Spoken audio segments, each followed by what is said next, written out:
If you're looking for proven ways to take your fundraising results to the next level, you're in the right place. Welcome to the Intentional Fundraiser Podcast, hosted by Tammy Zonker. Tammy has trained and led thousands of nonprofit organizations to collectively raise more than $500 million and is also recognized as one of America's top 20 fundraising experts.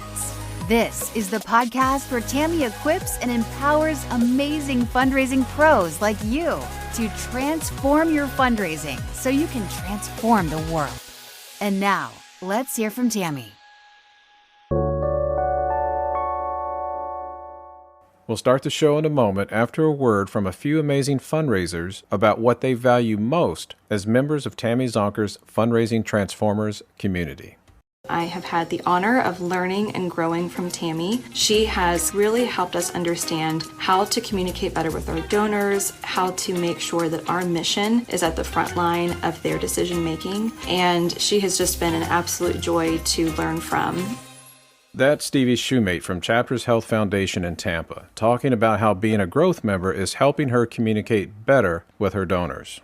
When you join Tammy's Fundraising Transformers community as a growth member, you get live training and coaching with Tammy twice each month. You can get your burning questions answered during her live Ask Me Anything sessions. You get to join in Tammy's live weekly hot topic discussions. You can engage with other fundraising pros like you in her private and safe online community. And you get 24/7 access to her growing library of on-demand fundraising training videos and tools. Here's Jenna Sapluski from the Coalition for Children, Youth, and Families in Milwaukee talking about how being a growth member in Tammy's Fundraising Transformers community is helping her grow her capacity, her skills, and her confidence as a fundraiser. It's been so helpful for me to grow my capacity and my skills. I feel more confident knowing that I have Tammy and the Fundraising Transformers group for support. I've reached out to Tammy and the group on several occasions, whether it be just some wording for an email to say, hey, can somebody give me just a little bit of feedback on this? I'd love your thoughts before I send this out for an initiative. We'll hear more later in the show about why Jenna values having access to Tammy's members-only, on-demand training library. To learn more about the Fundraising Transformers community, visit fundraisingtransformed.com/growth.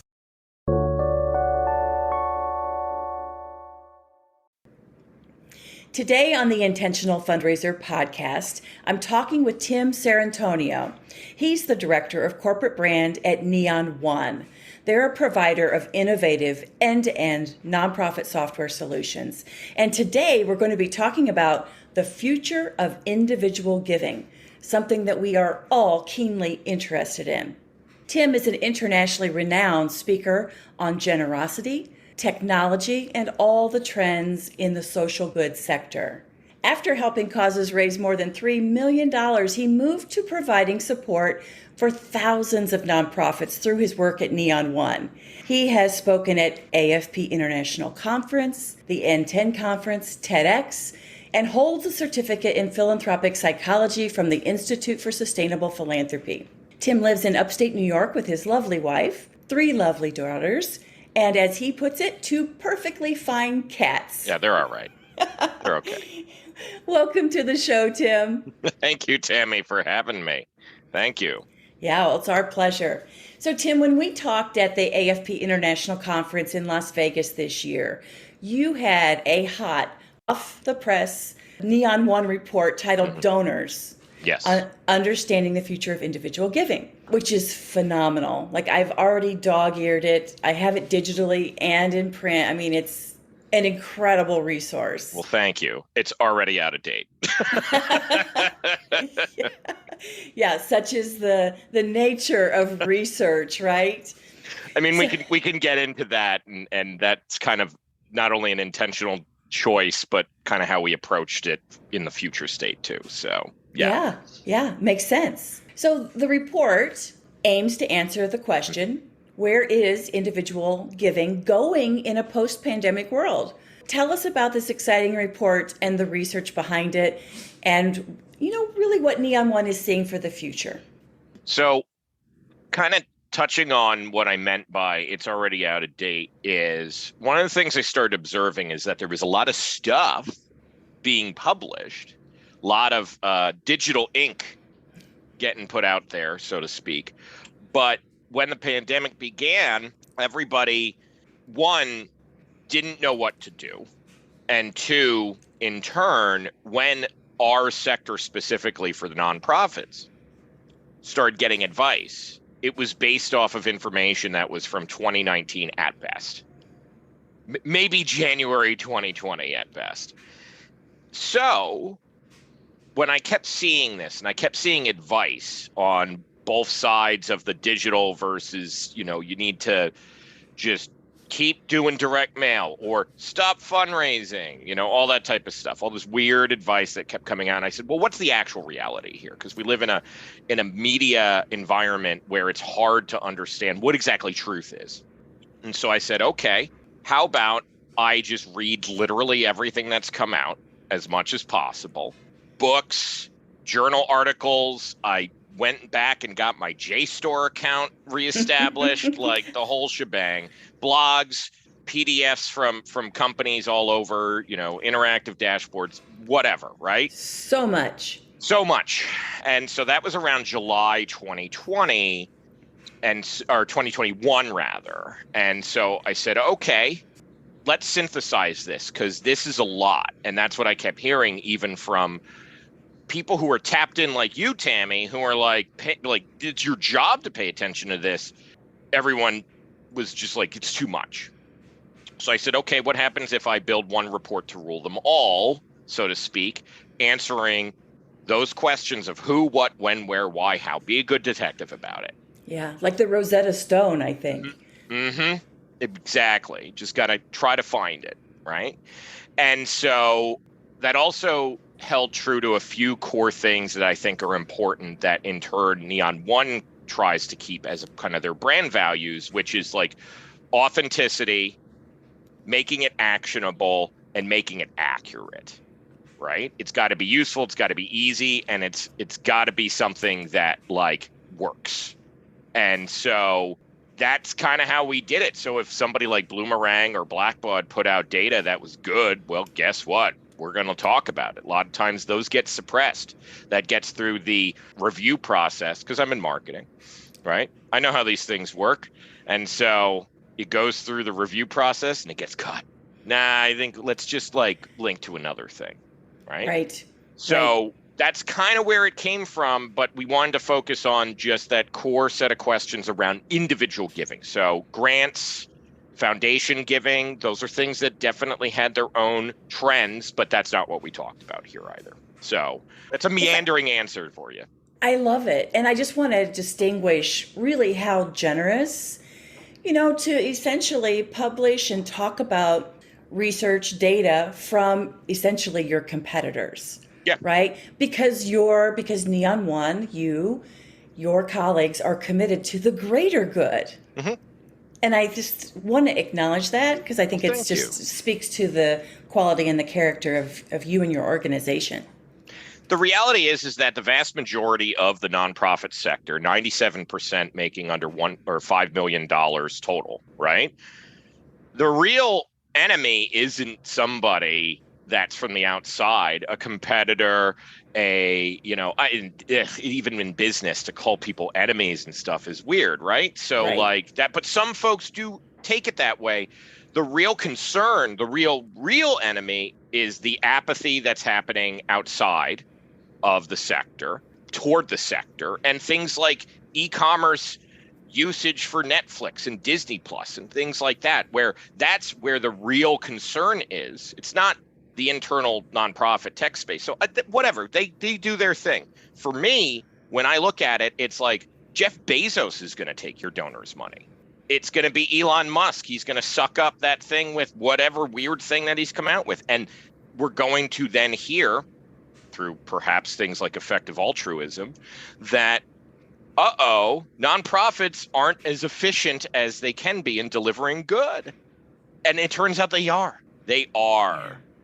There's a lot of misinformation. So that's thank you for acknowledging that. I like to reframe it for folks listening that like Don't use tech that helps you. The real concern is these things that are taking the attention away from the real work that we're doing. Yeah, really powerful. So, Tim, what surprised you or excited you the most about the findings that you published in the report? Time. The time data. I'm a little obsessed with seasonal appropriateness, for instance.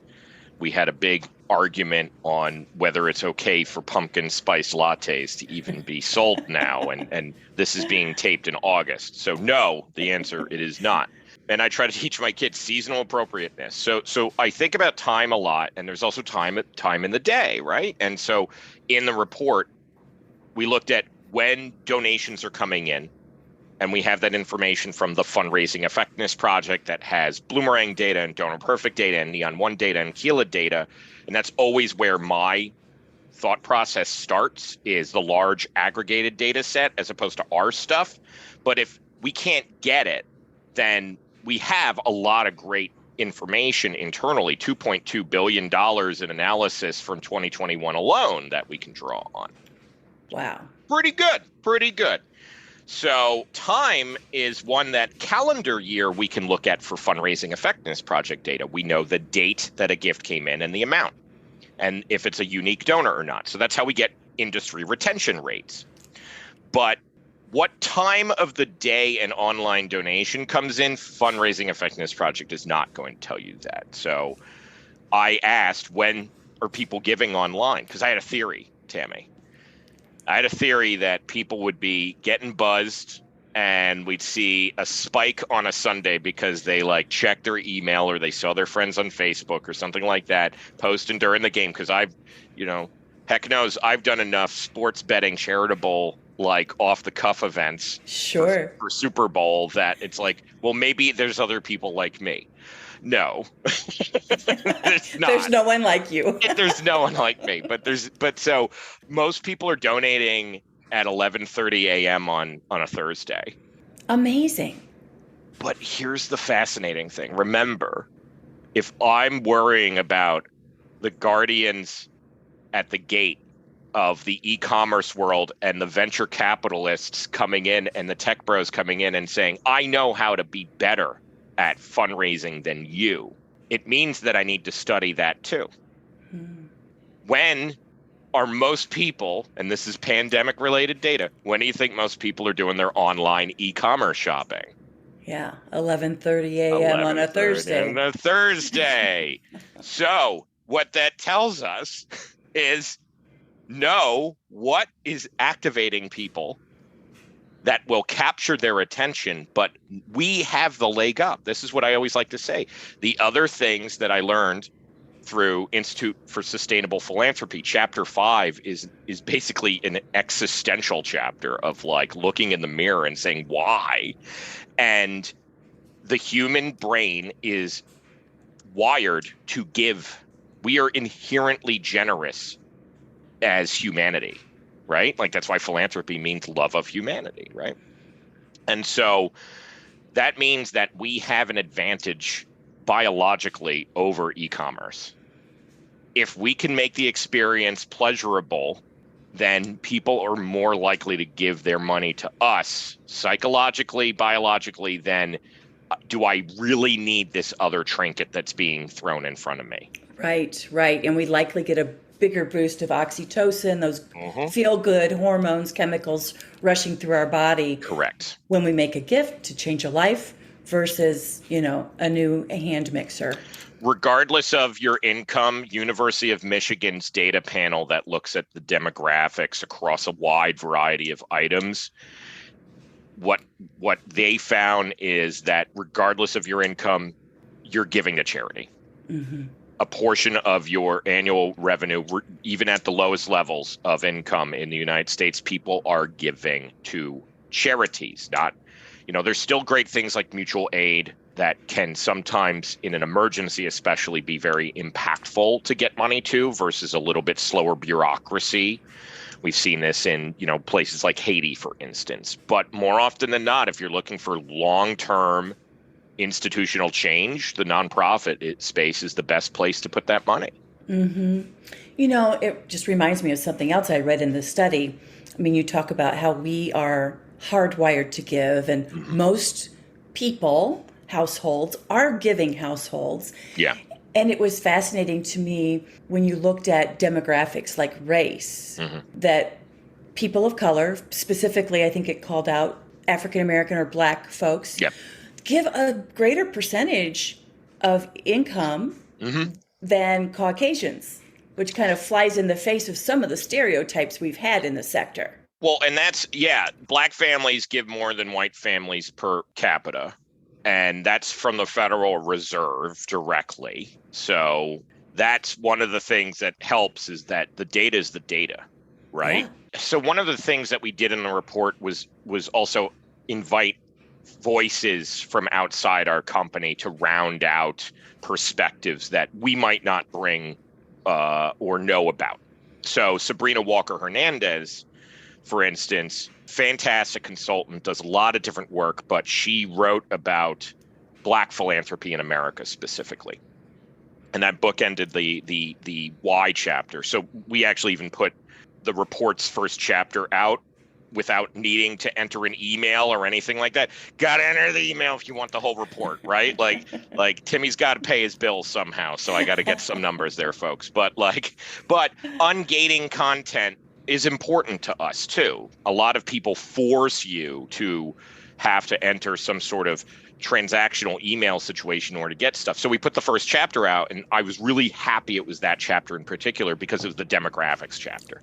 Yeah. And so it was like, your potential board member leadership or even your own long-held assumptions about your donor base are most likely wrong. Yeah, powerful. So, I mean, and you work with a lot of folks, Tammy. I'm turning it around. This is not just a one-way conversation. I got a question for you. When you went through that, how are most leaderships approaching that type of question, if they're even thinking about it? Yeah. I mean, I think that it is a question that's being had, especially at the executive leadership team. I don't know that boards are so much talking about it right now, at least in my experience. Yeah. But we absolutely want to diversify our funding pool because we want to raise more money. But more importantly, we want to be more inclusive organizations. Yes. Right? And I mean, I've had the privilege of fundraising in the city of Detroit for, close to 15 years now.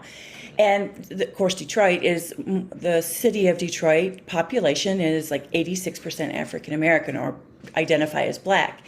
And so it's fascinating to me how generous that community is and how they gravitate to causes where leadership, like the executive director, the CEO, the founder, are people of color. And why is that? It's because they see that they are welcomed and they belong. Yes. Right? And so when any of us hold up the mirror and look at our boards, do we have boards that are representative of our communities? Mm-hmm. Do we have executive leadership that are representative of our communities? And if the answer is no, then fooling ourselves that we're going to really cross that threshold into inclusiveness. So two points on that. And that's really powerful stuff too, because it opens up the question of again, identity in many different ways. So that's something that I love unpacking. I think it's one of the most important questions that we can ask ourselves is basically, who are we and why do we matter? If you as a nonprofit professional are even struggling right now, it is more than okay to say, why have we always done it that way, right? Yes. And so representation also is powerful. It was a weird job, but my first job did teach me some important lessons in the nonprofit sectors for a day labor organizing center on the south side of Chicago. And so I was the second employee, grant writer. It was 2008. Right? So it didn't go well. Let's just skip to the end there. It didn't go well, but I did learn that they prioritized, and it's something that did stick with me of why doesn't everybody do this? They ensured that day laborers were on their board, that had a direct say and were in the room when decisions were making. And so I think that that is a very critical question for any organization to ask is, do you represent the community that you serve, right? Yeah. This is where donor centrism goes off the rails, Tammy. We know this, is that it turns into donor primacy. The issue is not donor centrism in copy, right? Like that's the part of it that I think is interesting, is that part of the conversation and critique of donor centrism is, one, it's against donor primacy, and two, a lot of people, even on the quote unquote team donor centric, have forgotten that it's simply getting its roots in appeals, copywriting, and like fundraising tactics in many ways, strategy and tactics, but it's not like organizational structure. Like that's different, Yeah, and somewhere in the middle, I think is the solution. Like absolutely. And we're in such a divisive culture right now. Yeah. People feel like they need to take sides versus like, let's take the essence and the strengths of both of these and create something new. To your point, let's throw out why we like doing things we've always done because we've always done them that way. Yeah.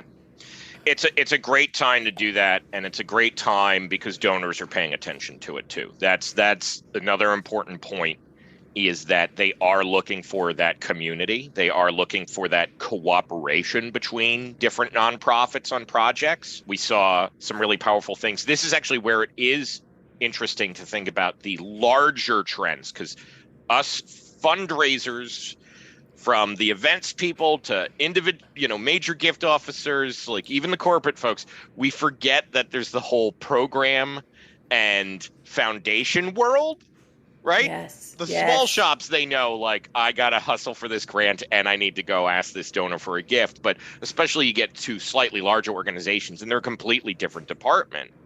And what was fascinating is I love paying attention to the foundation world. And one of my favorite people to collaborate with is Corinne Mitchell of Flux, and who they serve the kind of corporate or the government space and the private foundation space specifically. Like Ford Foundation uses them for grants management. Sure. I love talking to her because it's like, what's happening over there? Like it's a completely different world, but it's the same world, right? Yeah. And we just forget about it. And we saw a lot of big movement in the universal grant application, for instance. Use one form in a community so I don't have like 20 different foundation forms that I have to do. And that kudos to TAG and folks over there for doing that. So really, really great stuff. Fascinating. Yeah, I know. Anyway, I'm going off tangent though. It's good though. It's a juicy tangent. So, but let me move on to the next question. Yeah, absolutely. So, with giving down year over year, according to Giving USA, like we adjusted for inflation, right? There's a slight decrease. What is it? 0.7% decrease year over year when adjusted for inflation. Yes. We have, current inflation and a possible recession brewing as we enter into the fourth quarter. Tim, after like pouring yourself through all this data and looking at the trends and the big picture, what's your best advice to nonprofits who really count on year-end giving, which is all of us, to meet their revenue goals for the year, to support the programs and the mission delivery? What's your best advice? Keep asking. I mean, that's the basic too long didn't read there. So with the caveat that I've never seen accurate historical data on when there was a recession and a pandemic happening, or multiple at this point happening at the same time. The 1910s didn't have formed a data set, but so with that caveat that like this is literally unprecedented in many ways. It has shown, if you go back to even 2008 and that kind of like bummer town of my first job, nonprofit individual giving went up. So recessions don't automatically mean that your organization is going to get less money. And this is really critical. This is why I focused on time, because it came with the most interesting actions that we can take. Geography is an interesting one. Demographics are a good starting point, but time is something that I can look at and go, okay, I can like do something with this, like immediately. And so first time donors, and this is Fundraising Effectiveness Project, not NEON data. So in my opinion, it's stronger and more representative of the average reality. First-time donors gave at a higher rate, like 30% of them come in November and December. Okay? So there's still time to do it. But here's what's even better. Their retention rate as a first-time donor is significantly higher, like 40% versus the typical 18 that we see, the 26, blended, all that type of stuff. We're talking like basically 1 out of, 3, 1 out of 2, 1 out of 3 are going to come back more often than not, even in the current environment. So that's critical. And a lot of times those year-end donors are larger size gifts too. So that's important, but let's not forget the small folks, because that's one of the biggest things that we are seeing of grave concern is that bad retention rate is because a lot of first-time donors to the sector, as well as first-time donors to nonprofits, just are like turned off by the process and they don't want to give again. So yeah, because the overall donor retention rate for first-time donors, according to Fundraising Effectiveness Project, is just under 20%. Yeah, 18.6 as a 2021. Yeah. So what you're saying is, if they give in that year-end window, there's a higher retention rate, like just by naturally, 30 or 40%. Just in the data, right? Like it's just in the data. So that tells us a few things.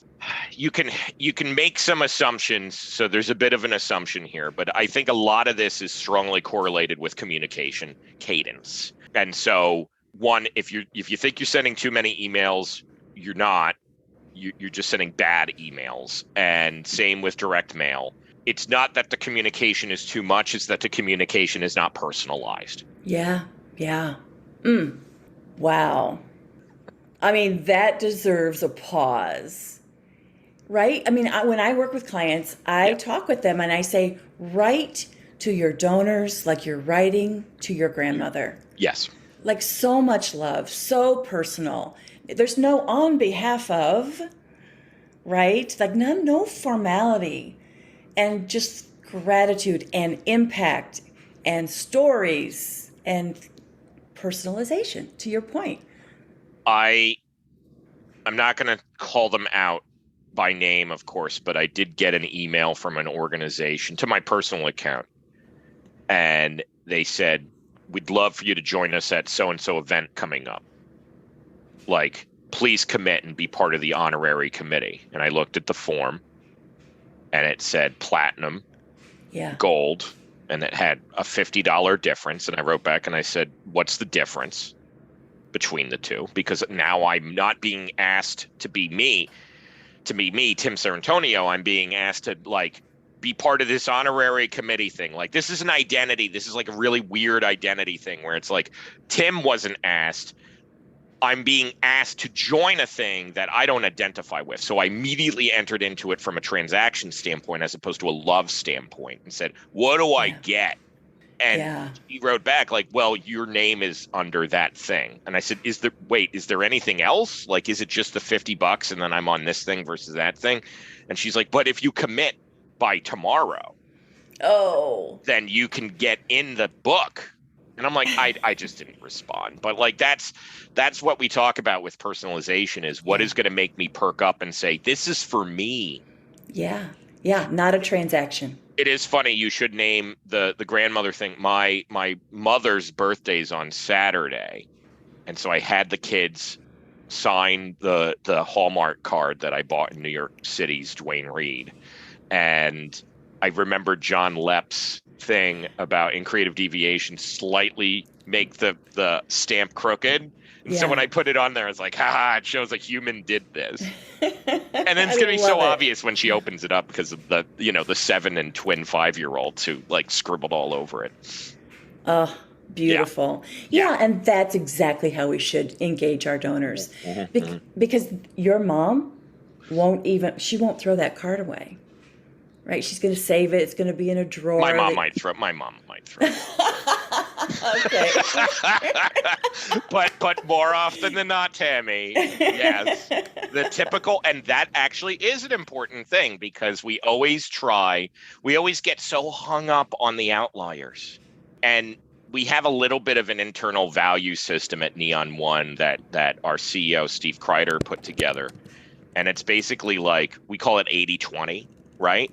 And so it's a little bit of a flip of the Pareto principle, right? Where you hear, 80% of the revenue is driven by 20% of the people, right? Like that's the Pareto principle. This is different. When we say, his interpretation is, hopefully I'm not giving away any secret sauce here, but like, basically you cannot be 100% or 0% focused on a project. If you're on a project, there's going to be something in the back of your head clawing away your attention slightly. So 80% is likely going to be focused on a project, an initiative, a goal, whatever. 20% should be driving eventually toward that, though. What's your 80? Who's an 80 on a project is the thing that we say internally. Yeah. If it's not your 80 and you're not a 20, which is an advisory role, basically, be quiet. So where that comes into play is nonprofits, I think, need to ask themselves, where's the 80? Who's the 80 on a project when it comes to driving this revenue and paying attention to it? And so I think it's some powerful stuff to kind of reevaluate what we prioritize as well. Yeah, absolutely. I feel like in our sector, we just feel like, yes. We just keep piling it on, and we're going to just do our very best to get through it all. And there is a lack of prioritization and focus. I was just leading a 3-day workshop with a crisis pregnancy center in Philly, and they have a big nut to crack. Like they need to raise like $1.5 million between now and the end of this calendar year. And it's like, great, let's get all of our initiatives, all of our fundraising channels, let's put them out on the table, and let's decide, to your point, which are the must succeed factors. If we're fundraising inside churches, which churches generate the most revenue? Which do we have the closest relation? Like, let's put, those are the must succeeds. And then these smaller parishes, like, will find a way to meet their needs, but they would be like, they're the nice to do's, should do's, not necessarily the must do's. And the same with major donor portfolios. Well, and I think this is where the nuance is so hard, Tammy, because you can also step back and go, well, that means I should just focus on major gifts, right? And it's like, no, because you need to create that multi-revenue stream pipeline of people who are interested in your mission. And so small dollar donors, if you turn them off, you're never going to get a major donor out of that. That is very true. And I do think that is some of the space where, again, hopefully we're able to add staff to focus. Like that could be their 80. But also that's the place of automation, automated workflows, where that can kind of pick up that slack if done well, if done in a personalized way. We're back with growth member Jenna Zapluski from the Coalition for Children, Youth, and Families in Milwaukee, talking about how having 24/7 access to Tammy Zonker's on-demand training library is helping her become a better fundraiser. Since joining the Fundraising Transformers group, I have had the opportunity to go back and rewatch a host of trainings on such a wide variety of topics, from how to work with my team members inside my organization to how to get my board excited and passionate about fundraising, and topics like how to reach out to a donor and how to get a meeting with a donor.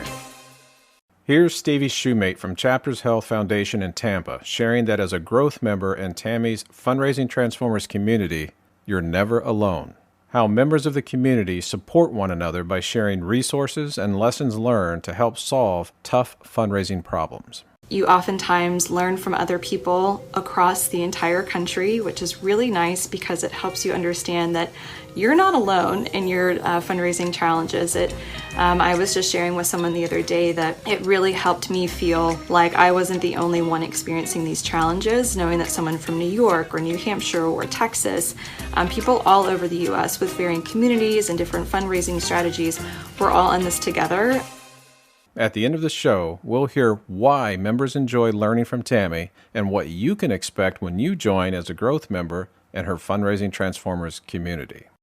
To learn more about the Fundraising Transformers community, visit fundraisingtransformed.com/growth.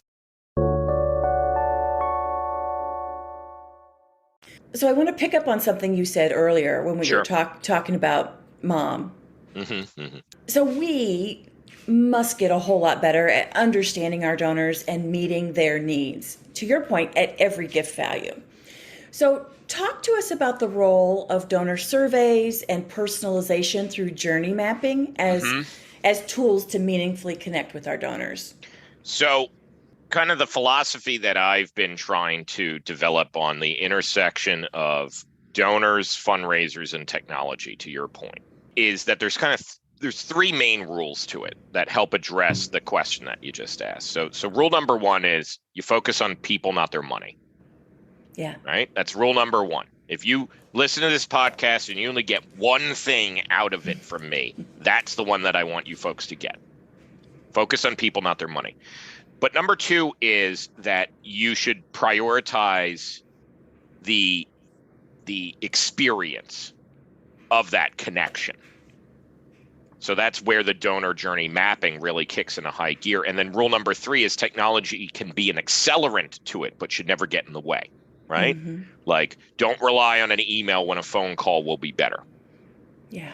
Type situation, or an in-person meeting, or things like that, right? So when you're thinking about the journey, a lot of times, and even I'm evolving as I get deeper into my marketing career versus my original fundraising and sales transition. You know, I went from kind of mercenary to missionary in a way, right? And so where I've evolved there is that even personas are things where I'm like not entirely comfortable with. And so because people are fluid, even your kind of mood might influence how you are going to receive a communication. Now, sometimes we cannot control that, but if we map out the process as much as possible and understand what touch points we are going to have with our donors. We're a podcast, so I could show you, Tammy, but I'll explain it to people. You can literally map it out, all the different steps. That's what I'm showing Tammy right now. And there's great platforms like Lucidchart, or you can use kind of Google's Pages design feature. And you can literally create boxes and name them like, this is step, you know, fork in the road, that type of stuff. So if you say, okay, step one that somebody's going to become aware of me is my website. What is the website experience like? How can I even personalize the website to people who want to do a bequest? Right? Do you try to shove everything onto that ways to give page? Or are you making it more personal to be like, you know, be generous? And then they click that, and then it shows the different paths that they can take. Are you basically a marketplace, or are you more of a journey that somebody's taking, right? Yeah. Like that they're going through and finding more like a farmer's market where you're picking up what you want in a way. Right. And to the degree that we can know that. Yes. Through surveys, through, even click-through mapping, right? We can know what did attract their attention. And then some. Go ahead. You've got. Oh, no, sorry. Just because I don't want it to fly away. So, and surveys are hard in particular because people lie all the time, intentionally or not. So sometimes a survey can give you a good indication, but you should also gut check it by looking at the transaction data to see if it bears out. Like if you get on a survey that you sent out online that 60% of people say, I prefer to give online, and then you design everything around your online given survey, there's a bit of bias there, right? Versus, hi, I'm 65 and I've been doing direct mail, responses and remit envelopes, and suddenly that gets cut from the budget because of a survey. Right. Yikes. So, however, a good, easy thing that anybody can do right now, especially if you're your database allows this, is collect an open text field that says, how'd you hear about us? And make that online. That's fine. You can add it to a remit envelope, but likely you already know, very likely, where that person at least came from a direct mail appeal. But online, I don't know. You never know what they're going to say if it's open text. So then you could step back and say, okay, like, let me look at, is there any trends that lead to mapping a little bit more? So yeah, I could kind of go on there, but let's I'll kick it back to you. Okay. Just to underscore though, even just a simple thing to do is go online and make a gift to your own organization, or write a check and see what happens, or ask a friend or family member, to write a check so it feels a little more not connected, like, oh, it's Tammy. It's the secret shopper. The secret shopper, exactly. I mean, it's just really fascinating. And when I was Chief Philanthropy Officer at the Children's Center, for 9 years, I would often sit down with some of our supporters, even at those higher gift levels that were the closest to us. And I would say, I want to ask you some questions about your experience. And I want you to be totally candid. Mm-hmm. It won't hurt my feelings. It'll actually help us a lot. Just talk to people. And don't be afraid. Don't ask if you're not prepared to like the answer. Yes, and do not get defensive. I know that was terrible. That was only because like that's not helpful. Yeah, not at all. Yes. All right. A new question. Donor acquisition. What are your thoughts right now on how and when to create an intentional, data-informed donor acquisition strategy, especially in our current giving environment? Well, I think people will get some of the Giving Tuesday data that they just put out did show, and everybody hears Giving Tuesday and they might recoil, but like the reality is that Giving Tuesday is much deeper and doing amazing data work when it comes to informing where generosity is going, because generosity is time, talent, and treasure, right? So they did find that 60% of donors are responding to appeals, but 40% are just kind of giving on their own whenever they want, right? So you might not know, and that actually patterns with some of the data that we looked at for the where question. We didn't just answer geography, we also asked about channels of acquisition. And so Data Axle found that about 43.5%, something like that, did the same thing, unprompted online. So the other thing, and this is actually a bit of a danger in some ways, is assumptions that your end of the year will not have a strong acquisition component. Well, guess what? Remember, Fundraising Effectiveness Project said that 30% of the first-time donors are going to be coming in November and December. So make your acquisition strategy a year-round strategy that has nuances for different times of the year. Be seasonally appropriate about it, but it's a year-round strategy. And so that can come in a few different ways depending on the organization, but no matter what, it's something that should be, in my opinion, year-round and omni-channel, direct mail and digital. Yeah. Yeah, and face-to-face. When we think about, all the channels, those warm introductions from major donors, monthly donors, right? Yep. So all of the above. Our peer-to-peer platform, for instance, on Giving Tuesday had like an 80% acquisition rate for new donors. That's incredible. So that's powerful stuff, like peer-to-peer networks where somebody's a champion on your behalf. That's a fantastic acquisition vehicle. My wife is running a Ragnar Relay in honor of her sister who passed away of breast cancer. And they do a fundraiser every year for that. And they do peer-to-peer. And there's all these people who we met, at some parent event or something, and now they follow us on social media, and then they're being exposed to this thing that's important to us, and now we're important to them, so they might give. So that you never know where these things flow. It's so the true. Butterflies flying, everywhere. Love it.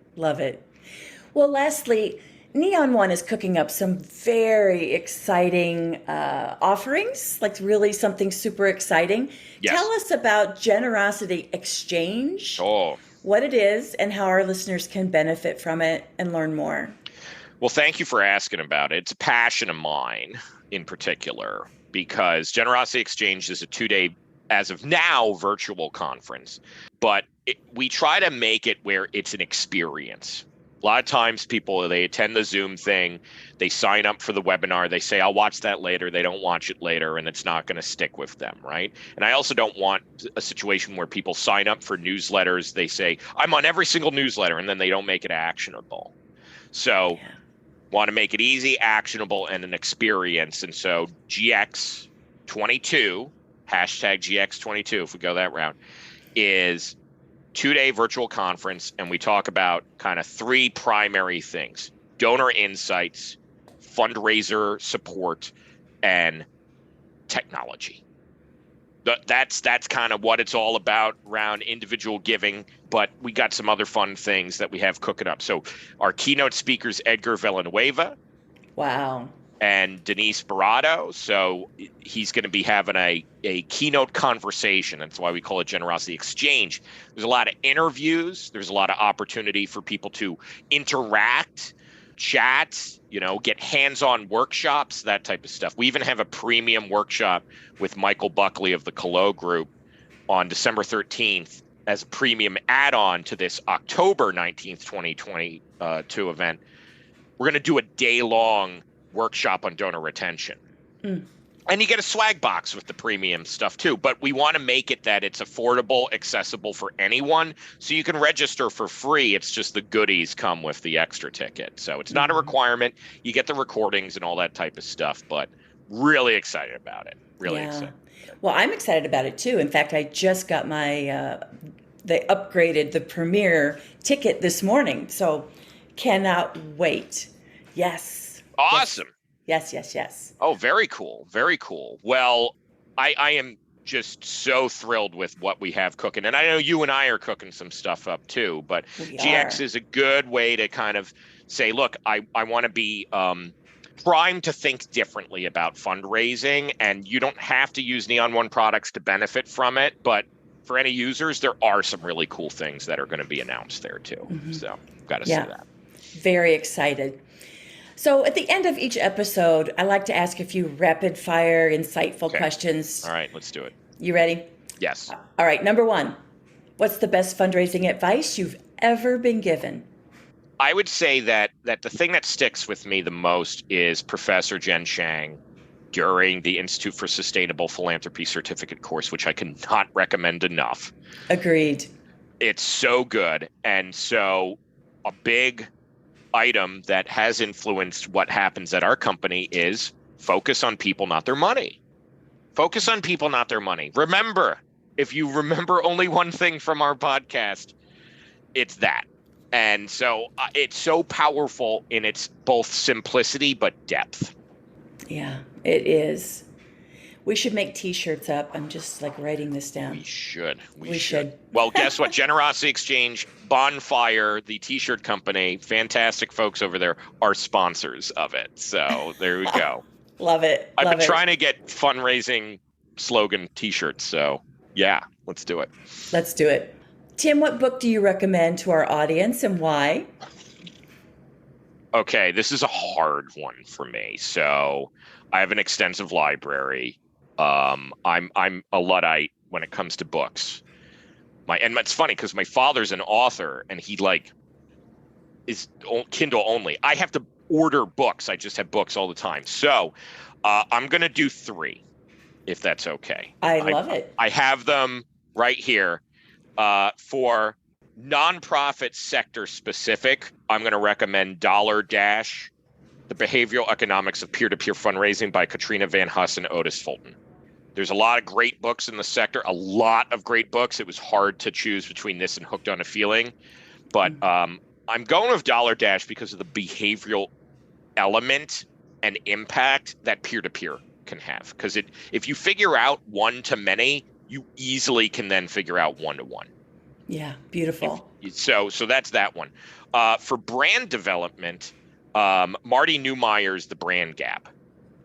You can get this done in 2 hours, but a core item that nonprofits have to ask themselves are, who are we and why do we exist? Mm-hmm. And Marty is awesome. Love everything that he does, but that book in particular, I read it on a plane, and it is a well-worn copy on my book.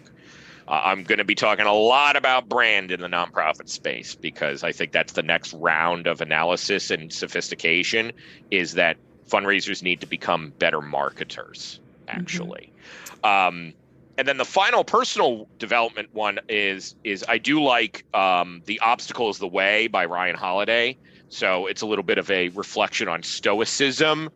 Don't roll your eyes, folks. It's not just a white dude thing, though I am a white dude. But like, I do like that book because I took Latin too. So anything with Marcus Aurelius, like, and things like that, it's interesting. But there's some elements on like being able to keep calm under pressure.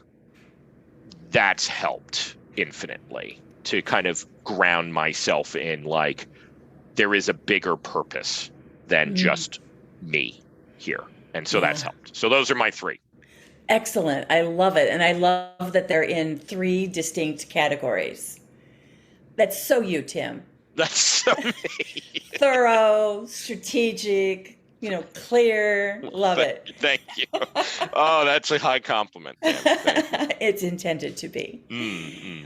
What are the top 3 characteristics or traits that one needs to be a successful fundraising professional? I think people need focus. That's why I like 80-20 in particular, is you need focus. Because it's personal, I think you need to have patience. This is something that it's taken me a long time to also do, is to not only become more patient, but also be collaborative. I think that knowing that you're part of a team, that you have a focused purpose for your team, and that you feel supported to execute on those things, because it's like, this is our focus. This is what we're going to do. We're going to do it together, and we're going to do it well. Let's be awesome at this, because we know it's going to move the needle. Like, it's hard to not want to just go off on your own sometimes. And so, especially for leaders, and many times the fundraisers are the leaders in the organization, whether they know it or not, because it's not just a title that designates leadership.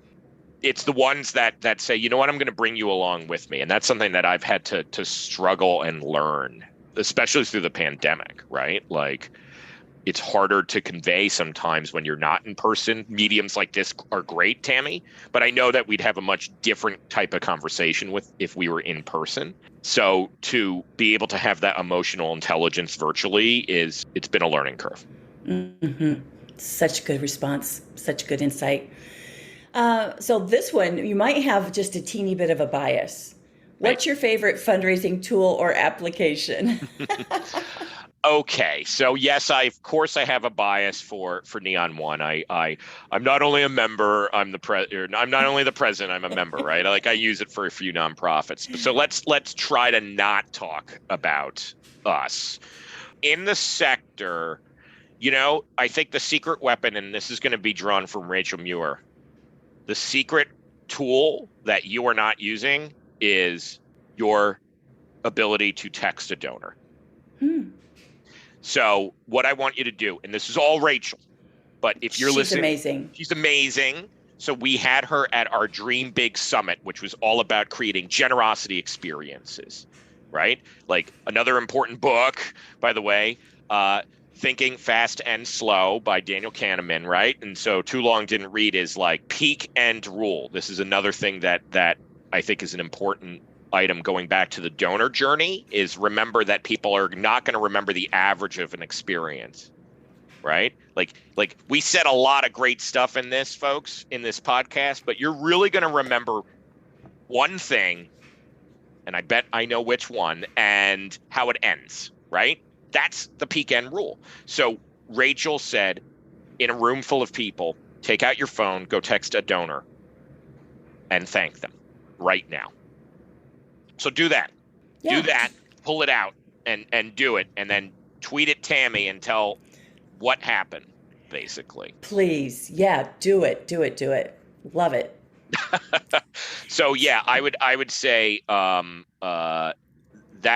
a favorite underutilized tool, and anybody can do it. Anybody can do it. I love it. Tim, this might get you in a little bit of trouble because I know you speak at a lot of conferences, but which fundraising conference is your favorite and why?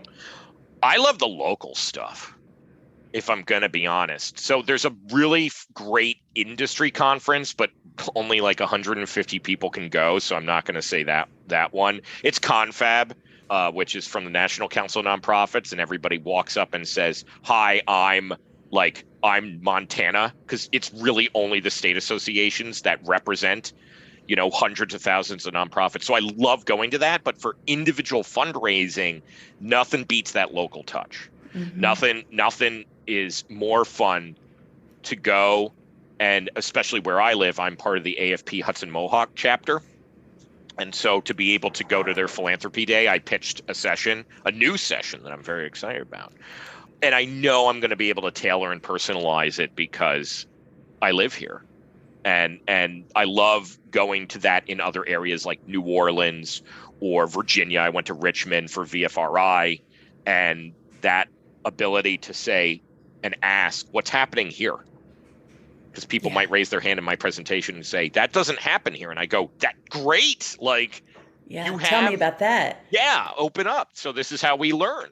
So that's where the geography question, the where question gets a lot of fun for me. I would say the local stuff. The international and the national stuff is fine. It's they gotta get into the virtual world more. That's the thing I want to say there is not everybody can go or feels like they can safely go. So get your virtual game up. Big conferences, get them up. Good. Last question.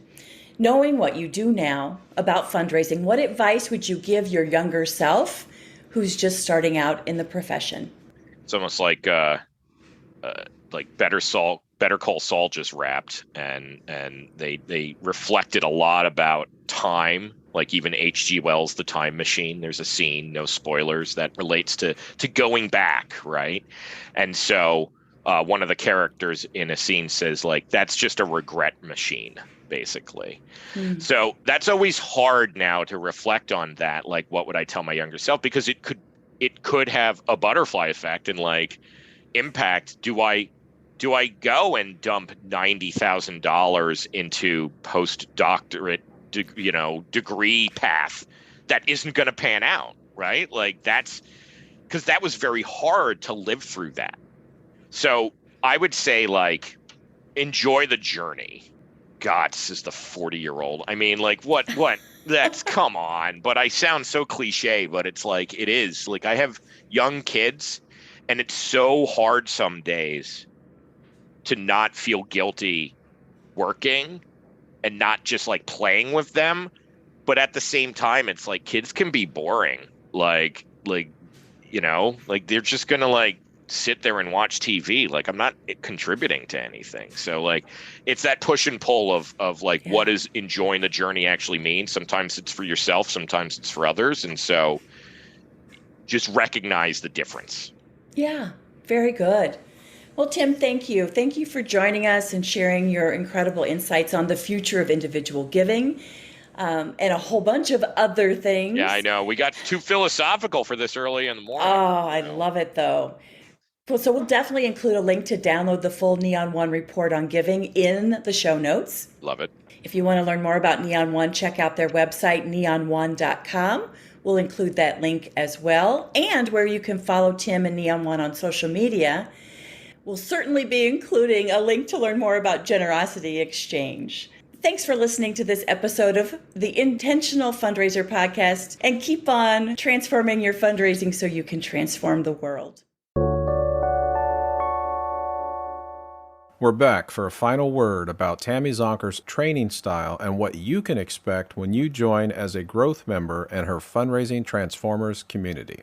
Here's growth member Jenna Sapluski from the Coalition for Children, Youth, and Families in Milwaukee. Tammy is so encouraging. She's very empowering. She really wants you to succeed in your role. And that really comes through with everything that she does, from the monthly coaching calls to the monthly webinars.